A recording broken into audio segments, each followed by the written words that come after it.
দেখছেন সংবাদ সারাদিন, জহিতা রয়েছে আপনাদের সঙ্গে। ফের সন্দেশখালীতে সিবিআই জমি দখলের নালিশ শুনছেন সিবিআই এর 10 জনের আধিকারিক এবং শাহজাহানের বিরুদ্ধে যেমনটা অভিযোগ জমা পড়ে পাত্রপাড়া মাঝের পাড়ায় বাড়ি বাড়ি গিয়ে কথা বলছেন তারা। আপনাদের আবারও একবার জানিয়ে রাখবো, আবারও সন্দেশখালীতে গিয়েছেন সিবিআই আধিকারিকরা, 10 জনের টিম, সেখানে বাড়ি বাড়ি গিয়ে সাধারণ মানুষের সঙ্গে কথা বলছেন তারা। এ বিষয়ে আরো বিস্তারিত জানবেন প্রতিনিধি সন্দীপ চক্রবর্তী রয়েছে আমাদের সঙ্গে টেলিফোন লাইনে। সন্দীপ, কি কারণে আজকে সিবিআই আধিকারিকরা সেখানে গিয়েছেন? দেখো তুমি, চলতি মাসের 10ই এপ্রিল এই সন্দেশখালীর ঘটনা, অর্থাৎ দীর্ঘ 95 দিন বাদে, অর্থাৎ 5ই জানুয়ারিতে যখন শেখ শাহজাহান বাড়িতে যখন ইডি আধিকারিকরা গিয়েছিল, সেখানে তা আক্রান্ত হন, মারধর ভাঙচুর হয়। এই ঘটনায় কিন্তু একের পর সিবিআই তদন্ত নেন। এইবার এই তদন্ত নেওয়ার পরে কিন্তু একের পর এক মামলা হতে শুরু করে। পাশাপাশি তারপরে 5ই ফেব্রুয়ারি থেকে সন্দেশখালী, কর্ণখালী সহ একাধিক জায়গায় যে জমি আন্দোলন হয়েছিল, জমি জোর করে দখল করা, বিশেষ করে বেআইনিভাবে মেচুরিতে নোনা জল ঢুকিয়ে দেওয়া সহ একাধিক জায়গায় যে অভিযোগ উঠে আসছিল, যে আন্দোলন গোটা রাজ্যের মানুষ দেখেছে, সেই আন্দোলনের ভিত্তিতে ইতিমধ্যে তুমি জানো সন্দেশখালীর যে পুরো ঘটনাটা কিন্তু হাইকোর্ট অর্থাৎ আদালত নির্দেশ দিয়েছে যে এই তদন্তভার সিবিআই নেবে।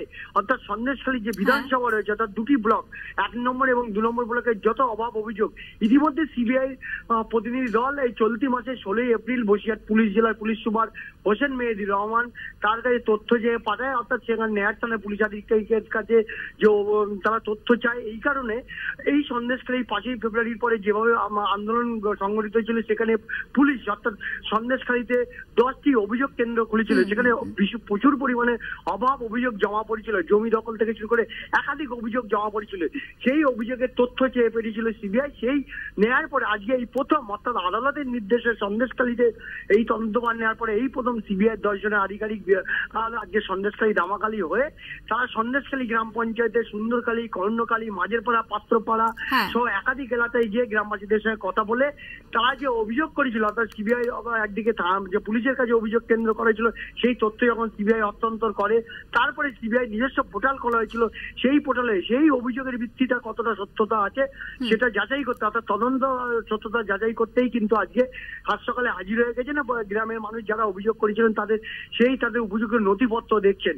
একাধিক অভিযোগ জমা পড়েছে, কিন্তু এই অভিযোগগুলো কি সঠিক আছে কিনা সেটাও তদন্তকারীরা একবার দেখে নিতে চাইছে। এই তদন্ত নেওয়ার পরে এই প্রথম সিবিআই কিন্তু তারা তদন্তে নামলো এবং সন্দেশখালীর একাধিক গ্রামে গিয়ে তারা যারা অভিযোগ করেছে সেই অভিযোগকারীদের তাদের সেই অভিযোগের পত্র শুনে অর্থাৎ লিপিবদ্ধ করতে শুরু করলো এবং অভিযোগ কতটা সত্যতা আছে সেটাও যাচাই করে নিজেরা দেখছেন, গ্রামের মানুষের সঙ্গে কথা বলছেন। একেবারে ধন্যবাদ জানাবো সঞ্জিত।